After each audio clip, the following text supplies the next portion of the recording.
챕터 4 낯선 통화, 익숙한 이름. 에피소드 1 전화 한 통. 과거가 걸려왔다. 2025년 7월 15일 화요일 오후 3시 10분. 서울 종로구 효자동. 햇살이 묵직하게 내려앉은 늦여름 오후. 오대호는 집 근처 단골 커피숍 창가 자리에 앉아 있었다. 아이스 아메리카노는 반쯤 녹아 있었고 노트북 화면엔 며칠 전 기술 전시회에서 받아온 브로셔와 메모 정리가 켜져 있었다. 세상은 분명 많이 바뀌었지만 자신이 알고 있던 세계의 연장선임을 느끼는 시간. 대호는 여전히 사색 중이었다. 이 메모들을 기록으로만 남길 것인지 아니면 새로운 발화점으로 삼을 것인지. 그 순간 스마트폰이 진동했다. 무심코 눈을 내리깔던 그는 화면에 뜬 이름을 보고 잠시 멈칫했다. 김태수. 10년 가까이 연락이 없던 과거 우주차 시절의 후배. 태수? 본능적으로 통화 버튼을 눌렀다. 여보세요? 선배님, 오대호 선배님 맞으시죠? 김태수입니다. 익숙한 목소리. 또렷하고 침착했다. 시간이 지나도 그 기본 톤은 변하지 않았다. 그래, 태수. 정말 오랜만이구나. 네 목소리 들으니 반갑다. 저도요. 요즘 어떠세요? 퇴직하셨다고 들었는데.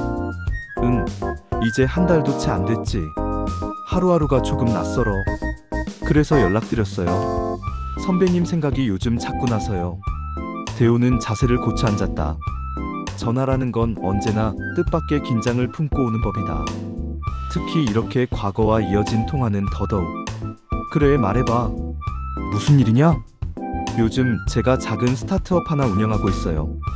이름은 플로매틱이고요. 공정 자동화랑 제조 AI 쪽 일을 하고 있습니다. 생각보다 빨리 기술이 상용화돼서 이제 슬슬 실전으로 들어가는 단계입니다. 대호는 반쯤 예감했던 내용이었다. 지난 전시회에서 언뜻 본 플로매틱이라는 이름이 머릿속에서 겹쳐졌다. 그래, 플로매틱. 전시회에서 봤다.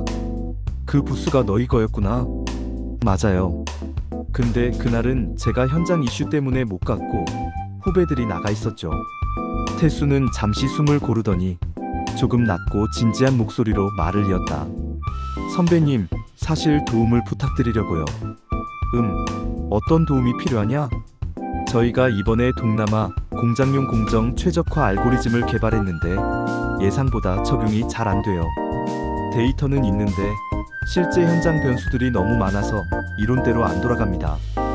대호는 그 말이 어떤 의미인지 단박에 이해했다. 그건 기술 문제가 아니라 사람과 시스템 간의 문맥 문제야. 데이터만으론 안 되지. 맞습니다. 그래서 그걸 조율해 줄 수 있는 분이 필요합니다. 저는 선배님이 그 역할을 해줄 수 있는 유일한 사람이라고 생각해요. 내가? 네. 그때 베트남 빌롱 프로젝트에서 선배님이 중재했던 방식이 아직도 기억에 남아요. 품질팀이랑 설비팀이 싸우던 거 정리하시고 낮에는 작업자 인터뷰하고 밤엔 공정 흐름 다시 짜셨잖아요. 그때 이후로 저는 기술과 현장을 연결할 줄 아는 사람이라는 게 어떤 의미인지 배웠어요. 말을 듣는 대호의 가슴 한켠에서 오래된 감정이 일었다. 지나간 줄 알았던 자부심, 그리고 역할에 대한 의식. 자신이 여전히 필요하다는 감각은 은퇴 후 느끼기 어려웠던 고요한 전율로 다가왔다. 그럼 지금 너희 사무실은 어디쯤 있냐? 마장동입니다. 옛날 도축장 옆 골목 끝에 있는 창고 하나 개조했었습니다. 작지만 마음껏 부딪히는 공간이에요. 하하, 마장동이라 옛날 부품업체들 납품받을 때 자주 갔던 데구만. 혹시 금요일 오전 시간 괜찮으세요?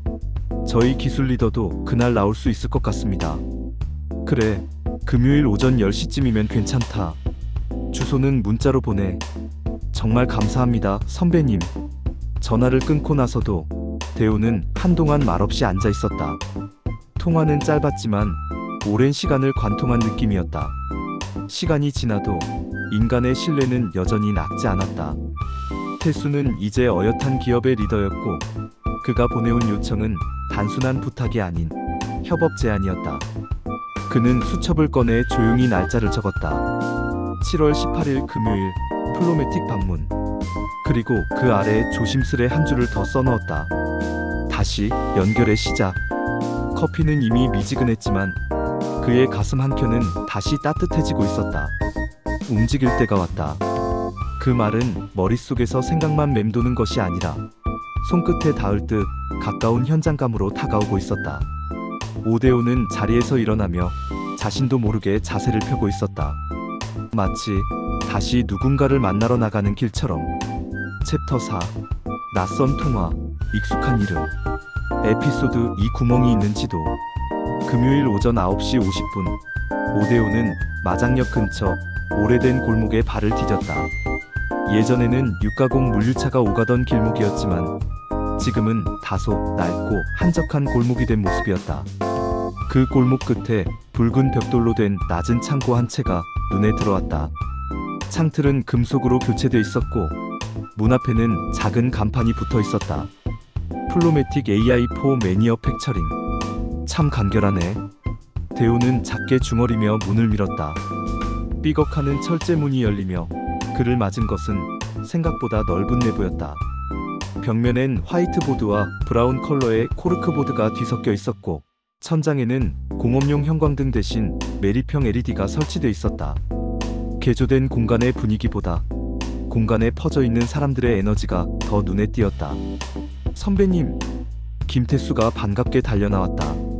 운동화를 신은 채였고 여전히 안경 너머의 눈빛은 에너지로 가득했다. 찾기 쉬웠지? 응, 옛날 기억이 나서 쉽게 왔다. 그래도 이 골목 끝에 이런 사무실이 있을 줄은 몰랐지. 태수는 대호를 회의실로 안내했다. 회의실이라고 하기엔 다소 소박했지만 책상 위에 정리된 기술, 문서와 태블릿들, 옆에 놓인 공정 흐름 모형은 이 공간이 단순한 꿈이 아니라 실질적인 일터임을 보여주고 있었다. 잠시 후 태수는 2명의 젊은 직원을 소개했다. 김민주, 소프트웨어 아키텍트, 정윤섭, 데이터 분석 리더. 둘 다 30대 초반. 기술에 대한 자신감이 눈빛에서 묻어났다. 대호는 인사를 나누며 그들의 손끝에 묻어있는 열정을 읽을 수 있었다. 태수는 프로젝터를 켰다. 회의는 곧장 본론으로 들어갔다. 이게 지금까지 저희가 개발한 공정 최적화 시뮬레이터입니다. 기본적으로 라인별 처리 속도, 품질 검사, 이탈률, 장비 간 연계 타이밍을 계산해서 생산량과 결함률을 조정하는 구조예요. 화면에는 라인 흐름을 3D로 시각화한 모형이 나타났다. 공정별 시간 배분, 자재 이동 경로, 인력 배치 등이 조밀하게 그려져 있었다. 겉보기에야 깔끔한데. 대호는 정면을 바라보다가 화면을 가리켰다. 여기 공정 3번과 4번 사이. 이탈률이 일정하지 않은 구조에서 이 시뮬레이션이 유효한가? 태수가 고개를 끄덕였다. 거기가 지금 가장 큰 문제입니다.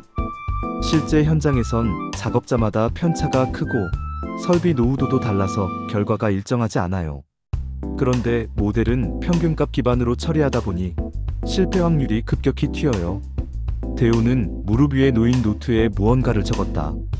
그건 단순한 지적이 아니라 문제의 맥락을 읽어내는 능력이었다. 그는 다시 화면을 가리켰다. 이건 너희가 만든 지도야. 그런데 이 지도에는 중요한 게 빠져 있어. 바로 지형이지. 수학적 모델만으로는 고저차를 표현할 수 없어. 사람, 현장, 시간의 축이 빠졌어. 그 말에 정윤섭이 물었다. 그럼 그걸 어떻게 보완해야 할까요? 기계는 편차를 오류로 보지만 인간은 패턴으로 이해하지. 예컨대 점심 직후의 생산 품질 저하, 날씨에 따른 장비 반응 변화, 숙련도에 따른 응급 대응 속도. 이런 것들은 데이터에 잡히지 않아. 아니, 잡히더라도 분석되지 않지. 잠시 침묵이 흘렀다. 대호는 조용히 한 장의 종이를 꺼냈다. 그가 어젯밤 그렸던 문제 구조도였다. 중심에는 현장 리듬이라는 단어가 있었고 그 주변엔 작업자 인식의 차이, 장비 노후도 유사, 장애 패턴 같은 말이 손글씨로 적혀 있었다. 이게 너희 지도에 빠진 구멍이야. 태수는 그 종이를 받아들고 잠시 들여다보다 고개를 끄덕였다. 그래서 선배님, 이거 같이 하시죠. 어떤 식으로? 기술은 저희가 계속 발전시킬게요. 근데 그 기술이 현장과 맞닿기 위해선 선배님의 경험이 필요합니다. 저희 팀에서 제품 기획 총괄 역할을 맡아주시면 좋겠어요. 전략, 현장 연계, 고객사 협의까지. 대우는 그 말에 쉽게 대답하지 않았다. 그는 그저 화면 속 시뮬레이션과 회의실 벽에 걸린 도면들을 바라봤다. 마치 옛날 공장 라인의 소음이 들려오는 듯했다. 정확히는 너희가 나한테 뭘 원하는지보다 내가 너희 안에서 뭘 할 수 있을지가 궁금해. 그 말에 태수는 조용히 미소 지으며 말했다. 선배님, 저희에겐 이제 뭐를 할 수 있는지보다 누구와 할 수 있는지가 더 중요해졌어요. 그 말 한마디가 이상하게 대호의 마음에 깊이 들어왔다. 점심은 근처 칼국수집에서 간단히 해결했다. 식사 후 사무실로 돌아오는 길, 대호는 옛날 우주차 시절 태수와 처음 마주했던 날을 떠올렸다. 퇴근길, 프린트기 옆에서 도면을 정리하며 혼자서 알고리즘 모델을 그리던 모습. 그리고 지금 그의 뒤를 따르는 젊은 팀원들. 태수는 여전히 선두에 있었고 지금은 리더였다. 사무실에 돌아와 대우는 태수에게 말했다. 조금만 더 시간을 줘. 오늘은 구멍이 보였지만 내겐 이 지도를 걸어볼 나침반이 더 필요해. 물론입니다. 기다리겠습니다. 그리고 대우는 다시 노트를 펼쳤다. 플로매틱 AI 제조사람. 그 아래엔 작게 써넣었다. 지도 위에 지형을 새긴다. 챕터 4. 낯선 통화, 익숙한 이름. 에피소드 3. 움직일 것인가, 머물 것인가. 2025년 7월 19일 토요일 아침, 오대호는 평소보다 일찍 눈을 떴다.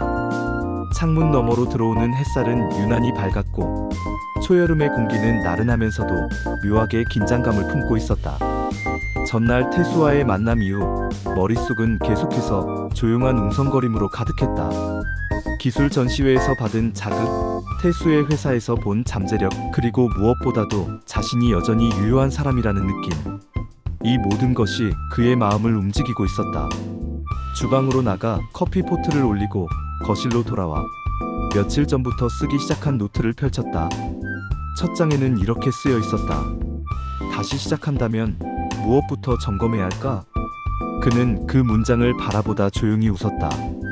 무엇부터 점검해야 할까? 그 질문이야말로 지금 이 시점의 자신을 정확히 보여주고 있었다. 식탁에 앉아 커피를 마시고 있자니 아내가 부엌 쪽으로 나왔다. 머리는 단정하게 묶여 있었고 얼굴에는 익숙한 무표정이 떠올라 있었다. 대호는 먼저 말을 걸었다. 어제 다녀온 곳 꽤 괜찮더라. 아내는 가볍게 고개를 끄덕였다. 기술 쪽 스타트업이라고 했지? 응. 아주 젊은 친구들이 모여서 열정적으로 일하고 있더라. 생각보다 훨씬 체계적이고 또 가능성이 있어 보여. 그래서 같이 일해보는 거야? 대호는 질문을 되받듯 한동안 머뭇거렸다. 아직 결정은 안 했어. 근데 오랜만에 머리가 맑아지는 느낌이 들더라고. 복잡한 도면을 보면서도 하나씩 구조가 읽히는 느낌. 마치 오랜만에 엔진을 다시 돌리는 것 같았어. 아내는 잠시 생각에 잠기더니 조용히 말했다. 당신이 퇴직할 때 난 당신이 한동안은 쉬었으면 했어. 아무런 의무감 없이 그냥 당신 자신으로 지낼 수 있는 시간을 갖길 바랐거든. 근데 요즘 당신을 보니까 다시 무언가를 해야 할 사람이더라. 대호는 고개를 들었다. 아내는 눈을 맞추며 천천히 덧붙였다. 지금은 예전처럼 안정적이지 않겠지. 출근도 없고 급여도 없고 어떤 날은 불안정함에 잠 못 이룰 수도 있어. 그래도 당신이 하고 싶은 일이라면 난 반대하지 않아. 그 말은 짧았지만 깊은 울림으로 다가왔다. 고맙다는 말은 입 밖에 나지 않았지만 그는 눈빛으로 충분히 전했다. 그날 오후 대호는 책상 앞에 앉아 23년간 쓴 업무 노트 중 일부를 다시 꺼내보았다. 생산 계획표, 공정 개선안, 품질 보고서, 그리고 해외 파트너와 주고받은 영어 메일들까지. 오래된 메모와 파일들을 넘기면서 그는 깨달았다. 자신이 만들어온 결과물은 단순한 기술적 기록이 아니라 문제 해결에 관한 사고의 체계였다는 것을. 오후 늦게 큰아들 준우가 방에서 나왔다. 지금은 대학 3학년으로 산업 디자인을 전공하고 있다. 아빠, 요즘 뭐해? 요즘? 글쎄 생각을 좀 하고 있지. 업체인가? 어떤? 대우는 아들에게 태수의 회사를 이야기해주며 제조 AI와 공정 자동화에 대해 간단히 설명했다. 아들은 흥미를 보이며 고개를 끄덕였다. 와, 그런 거면 나중에 저랑도 협업할 수 있는 거 아니에요? 요즘 학교에서도 제품 개발할 때 제조 가능성에 대한 고민 많이 하거든요. 그래, 산업 디자인 쪽에서도? 당연하죠. 이제 디자이너가 디자인만 잘한다고 되는 시대는 끝났어요. 실제로 양산될 수 있는 구조인지 생산 단가나 공정 효율까지 계산해야 하니까. 그 말에 대우는 잠시 생각에 잠겼다. 미래는 생각보다 더 가까이 와 있었고 더 많은 연결이 필요해진 시대였다. 밤이 되어서야 그는 다시 책상에 앉았다. 이번에는 노트 대신 하얀 종이 한 장을 꺼내었다. 그리고 거기에 조용히 하나의 도식 구조를 그리기 시작했다. 왼쪽엔 현재, 오른쪽엔 미래라는 두 개의 큰 원을, 그리고 그 사이에 경험, 연결, 새로운 기술, 현장의 언어라는 작은 원들을 그려 넣었다. 그는 그 중간에 자신을 넣었다. 5대5 전환의 매개자. 그제서야 그는 확신할 수 있었다. 자신이 단지 과거의 전문가가 아니라 미래의 설계자가 될 수도 있다는 것을. 기술은 젊은 팀이 끌고 가겠지만 그 기술이 사람과 연결되고 현장에 뿌리내릴 수 있도록 도와주는 역할. 그것이야말로 자신이 잘할 수 있는 일이자 해야 할 일이라는 사실. 새벽 1시. 대우는 조용히 자리에서 일어났다. 스마트폰을 들고 태수에게 짧은 메시지를 보냈다. 잠깐 도와주는 정도가 아니라 함께하겠다. 보내기 버튼을 누른 후 그는 창밖을 바라보았다. 어둠이 내린 효자동 골목은 조용했지만 이상하게도 그의 가슴 한켠은 다시 움직이기 시작한 엔진처럼 서서히 뜨거워지고 있었다. 움직일 것인가, 머물 것인가? 그 질문은 더 이상 질문이 아니었다. 그는 이미 첫걸음을 내딛고 있었다. 오늘은 여기까지입니다. 구독과 좋아요는 계속 연재하는데 큰 도움이 됩니다. 구독 꼭이요.